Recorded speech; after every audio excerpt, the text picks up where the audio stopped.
Greetings, geniuses. This video is going to cover another topic from the INFJ perspective as usual. And we're going to talk a little about how to handle the haters. And I could say I feel like I have a master's degree on this subject. And it hasn't all been fun and games, that's for sure. And I guess I'm going to address this from perhaps a few different angles. One of them being probably the battlefield I've engaged the most in, which is the awakening of our world. And some of you already know what I'm talking about. Some of you will get a better idea as I go. And then I guess another angle to talk about this would just be social media in general, online, whatever kind of hating you might receive along the way. And we could also talk about, on the self-development side, dealing with people that don't think you got what it takes to do whatever it is that is in your heart, whatever your passion is. And so we might bounce around a little bit, but generally speaking, I want to talk about how to deal with the haters and kind of what your mindset should be. Because, like I said, I've dealt with my share, and what happens is when you put yourself out there and you live authentically and freely, and you're not a slave to anything of this world or anybody, then people are going to pick up on that. The haters are going to pick up on that. And sometimes they're just upset that you're not living by their rules and their shackles. And so that gets to them. And they'll say things, and sometimes it's in an indirect, roundabout way, kind of the passive aggressiveness you see a lot, especially with people that are so-called friends, people that we know. And so they don't necessarily want to come right out there and tell you what they really think, but they kind of do anyway. And then, of course, you get the haters online from strangers who have no fear whatsoever to say all kinds of stupidity. And because, well, they probably know that they're never going to talk to you again anyway. So it comes from all sides and all angles.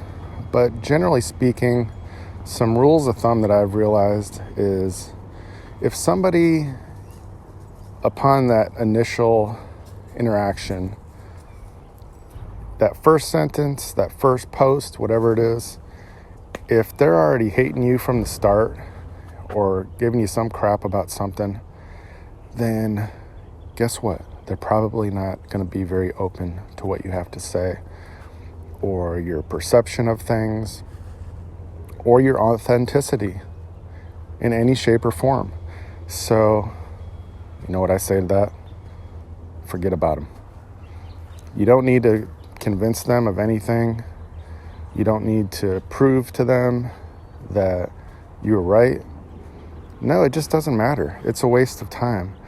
And all they become is a drain on your energy and your life, your time, all of that. And so really the best thing you can do at that moment is just flip the page and go back to focusing on something better and more meaningful with your life. And trust me, it took me a long time to give this wisdom right here, and I have not arrived. I'm still going to make mistakes. I'm still going to get into occasional arguments online just because, yes, they scratch that pet peeve and maybe hit me at just the perfect wrong day, time, and I just had to say something. So at the same time that I say I'm not perfect and have not arrived, I can also say that telling you the advice that I am in this video is a lot of experience and wisdom talking, because I am much, much better than I was just a year ago, 2 years ago, and especially 5-10 years ago. to just walk away from it. And like I said, you're just wasting your energy. When you focus on the people that are like-minded, the people that do care about you, and your passions, not the things you hate, but your passions, it just ignites so many other things in a positive way in your life. And it's really a beautiful thing. I have so many great friends online now that I never thought I would have 10 years ago, 5 years ago. Just because my focus has been aimed towards those like-minded people and the things that I want to do, the goals and dreams that all of us have, instead of all the drama and negativity that's out there. Because those kind of people, they're happy to divide and conquer wherever they can, because that's like the greatest excitement in their lives, obviously. And they don't have any big dreams that they're chasing. So it's all fun and games to them. And whether they realize or not that they're just pretty much destroying their own future and it's not going to go anywhere. Those are the same kind of people that realize at the very end of their life that they regret so much and did nothing with their life, basically. And those are the grumpy old men or ladies. And yeah, generally speaking, of course, everybody's got their own circumstances and whatnot, but that's what happens. You end up at the end of your life without your health anymore. You got no energy, and you're just sitting around, and you got nobody to blame but yourself for where you ended up. And maybe INFJs are perhaps one of the best at imagining where they'll be later in life. And I know for me, that's why I'm also very introspective, is because I'm always thinking where I don't want to be in 5, 10, 50 years from now. And so I want to avoid that. And that's actually a really big motivator for me to kind of get my butt in gear and make sure I don't have any major regrets.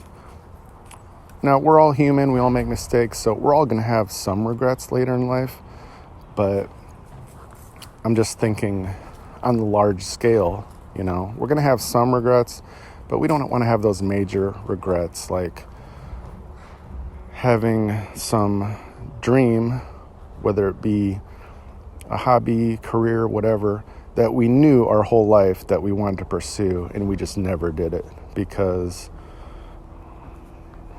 we were lazy, distracted, you name it, but we knew that we sort of gave up on it.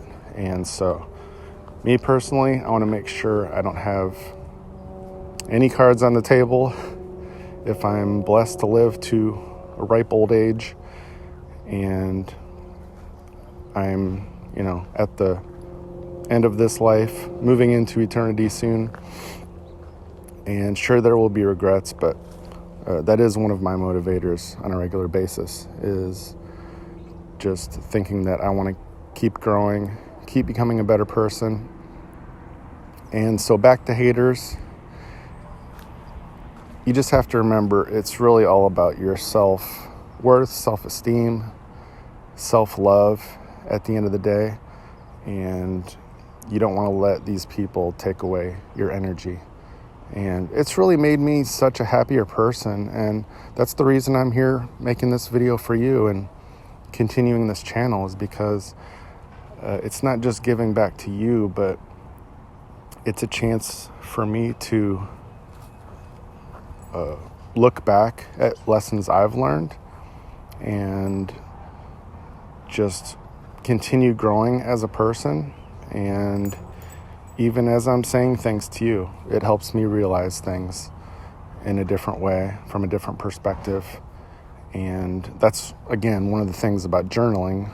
I'm not sure what the name of the video was offhand, but just talking about sort of keeping track of your thoughts and your goals, whether it's on paper, on the computer, or recording your voice. But some kind of journaling really goes a long way, and it took me way too many decades to sort of realize that, yes, that was always a good tip because I probably heard it 20 years ago, if not more. So I hope this was helpful for you, and I hope you will all live joyously and happily without letting any of those haters get to you, because it's just not worth it. So take your focus off of them. Focus on the people that love you and the circle of like-minded people that you can truly count on, whether it's in person or online. And I will look forward to bringing you another video soon. So until next time, I'll see you soon, genius.